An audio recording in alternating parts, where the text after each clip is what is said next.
Hey Star Stitchers, I'm Kristen from I See Stars Quilting. Today I'm sharing a story of inspiration. You're going to be in for a real treat today. I went to the Sisters Outdoor Quilt Show in Oregon. I did a whole video on it. I highly suggest going in person. That video will give you a really good idea of how amazing it is. I'm in that show and there it is. My one of my dream patterns, right? So I see it. It's hanging up there. It's the Tula Pink Butterfly 2.0 quilt. And it's glorious, right? I was feeling all the feels. I do this every time I see this quilt pattern, and it's on my bucket list for one day, right? But today I want to dive deep into this legendary quilt pattern and how one block helps me scratch that creative itch without taking on the full butterfly quilt pattern from Tula Pink. At least not yet, right? It's on my bucket list for someday. So after the quilt show in Oregon happened, I got home, I bought the pattern. And now it's not just like a front and back page pattern. Like this pattern is actually like a book. Okay, there is so much that goes on in it. But no matter how much fabric I had on hand, how inspired I felt, or how many photos that I have drooled over on Pinterest over this Butterfly 2.0 quilt, I know in my heart that I just don't have the time to tackle a project this size with my schedule. And I know that if I go ahead and do it anyways, like I've done before, I haven't quite learned my lesson all the time, but I do learn sometimes, right? If I tackle it right now and I just go into it and say, I'm going to make this, it's going to happen, I know that I'm going to get discouraged. Okay. And that's really frustrating. But at the same time, all I could think about was this quilt pattern. So here comes my aha moment. What if I don't make the whole quilt, but what if I just make block one? I didn't even know like the end of the story of this quilt when I started it. And that gave me a whole lot of room in between to play and the freedom to just experiment. I stitched up that first block from the Butterfly 2.0 quilt pattern. Now I've done this with other like patterns before where you take scrap fabric and you make the first block of a quilt pattern or your first attempt at a block just to kind of get things under your belt a little bit and feel a little bit more comfortable before you go and you cut into that precious fabric, right? Now, if you're looking at the final finished quilt top, this right here is block one. It does repeat in the quilt pattern several other times in different colorways, but the steps to make the block remain the same. This here is one of the corners. I started off with a small square, and then I did the first of a log cabin block right here. You can see that one there. And then I did the second log cabin, this one up here, and this one. So I'm just doing the two sides of the log cabin. So I have this block, and then I have another one that is exactly like it, and I'm going to put it right here. Have to get it right.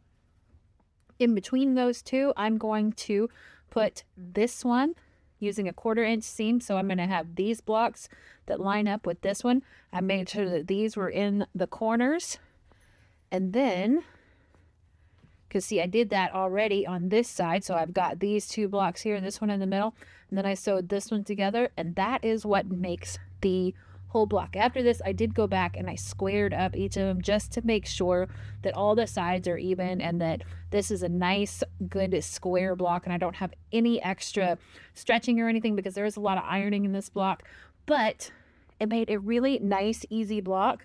And then I kind of went back and forth. So I have blocks that have a light colored plus sign in the middle and a dark colored square on the outside. And I have the dark cross pieces in the center as well. So it kind of goes like a back and forth. And then I also kind of mix up these pieces as well. From there, I just snowballed entirely. I was in love. I was using the fabric that I wanted to use up. I was making one of the blocks from the Butterfly 2.0 quilt patterns. I only took on this project like one step at a time. Okay. It's not like I went into it thinking I am going to make this block and this is going to be the whole quilt, right? It kind of developed as I was working on this quilt. I have all of my blocks up on the design board here. You know, there are perks with creating your own quilt pattern, or, you know, taking something that you've loved and then inspired by it and making your own pattern from there, doing your own thing. And then there are drawbacks. So, what I started thinking was I love these blocks in kind of a checkerboard. I'm going to go through and kind of give you my thought process as I'm creating this quilt, because this is a lot of times what I do is I take a quilt pattern and then I make it my own. You know, sometimes it's really nice to follow a pattern and get step-by-step directions. And then there are other times where you think, I like that idea, but I'm going to do something different, right? I have the white crosses with the black cornerstone pieces up here. Remember, these are the mini log cabins, and it has the black and then the white. And then here I have the black crosses with the white cornerstone pieces, and it has the black in the middle and the white here, because I didn't want this to have to come together really funny, right? So I'm thinking, like, if I butt this right up next to each other, this has to come together somehow. So I don't really like the gray there, but what I really do like is this black and white striped fabric. It's one of my favorite fabrics. I use this for binding, I use this for sashing, I use it for absolutely everything. But what's going to happen is if I do sashing this way and this way, something's going to have to happen in the middle. And I thought this silver star fabric was going to be like, bam, I love it. But when you look at it from back here, it doesn't stand out. Like, it's nothing. So I thought, you know, maybe I can reuse this black fabric right here. And again, this is just like quick visualization. It's not actually going to be like right in the middle of everything. But when I stand back, you definitely see that little black cornerstone. So you'll have all those little black spots in between each of the blocks. I don't know if I'll do it on the sides or if I'll just leave them somehow. I'm not sure. But this right here is a panel, okay? That's the size that it is. I can't change that, okay? There is going to have to be some type of border around it, and I'm at the very edge of my design board as it is. So that's why they're all kind of like close together, and I don't have my sashing in between because they just won't fit at this point, right? I think what I'm going to do next is I am going to put sashing in between these pieces and see just how big and how wide this quilt is actually going to be, because I really can't make this middle piece or know what to put around it. If I need multiple borders, if I just need one border, I think I want to do like a border in this solid black, and then maybe still have a border in the black and white stripe. I'm not sure, but yeah, this is what it's looking at right now. It's not kind of pretty. We are definitely in the messy middles of this quilt, but I'm feeling like it's going to come together really beautifully.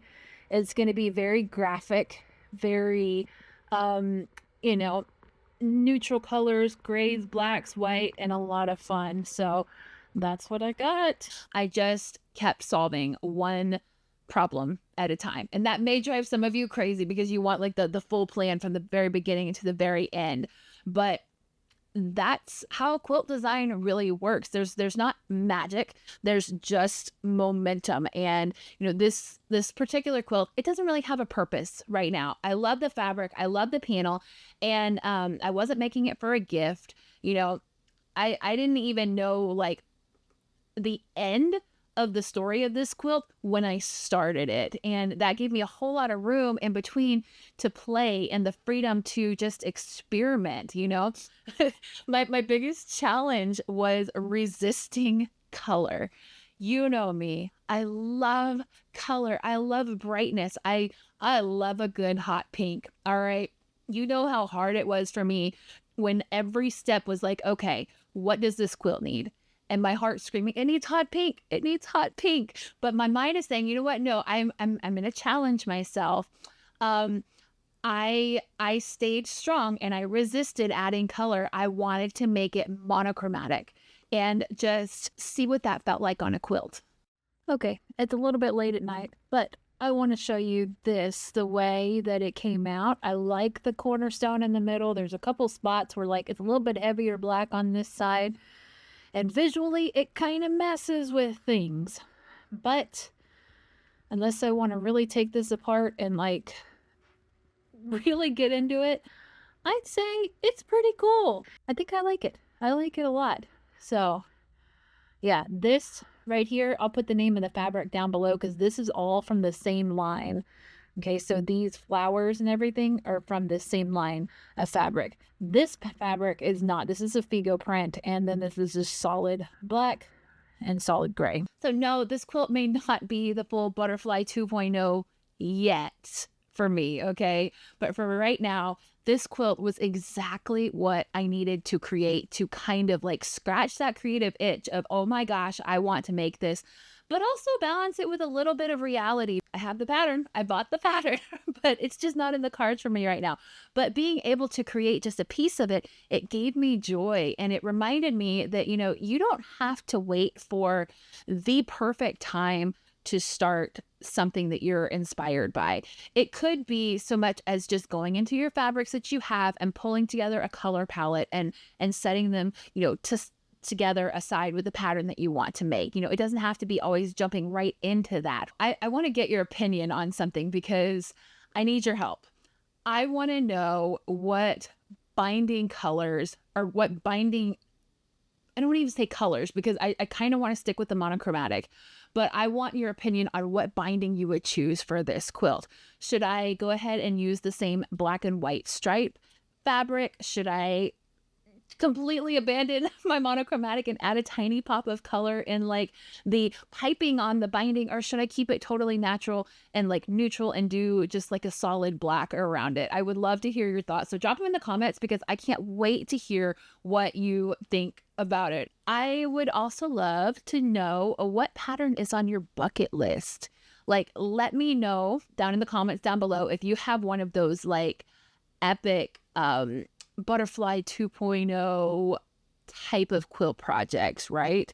Like that you want to make. I know there's, you know, double wedding rings, all of that out there that like people are just, they aspire to make it, but it feels too far out of reach right now. Or if you're just looking to sew curves and you want to branch out into that, I would love to know what is your version of the Butterfly 2.0 goal. Be sure to like this video, please, and subscribe to join the Star Stitcher community here on YouTube. I love sharing on YouTube. I know I've been absent a little bit this summer, but that doesn't mean that I have stopped like interacting on YouTube, watching other videos from other creators, and really enjoying the quilting community. It's so amazing, and it's one of the freshest places for me to just gather inspiration. And if you're looking to go a little bit deeper and look for some real creative connection and some support in a community, you can come hang out with me and other quilters inside the Stitch Sister Inner Circle. I will leave a link down below so you can check that out and see if it's the right place for you. So here is my finished quilt top. I think it looks great. You can see that in the end, it turned out really beautiful. I love it. I just love it. But knowing the story of how it got to be put together, hopefully that kind of opens your eyes a little bit to know that like not everything just pops out perfect, right? Like you have to kind of mold it and sculpt it to get it to where you want to be in the end, just one decision at a time. So until next time, keep stitching joy into your world and make more of the things that you want to see beautiful in the world. I'm Kristen with ICStarsQuilting.com. Have a beautiful day. I'll see you next time. Bye.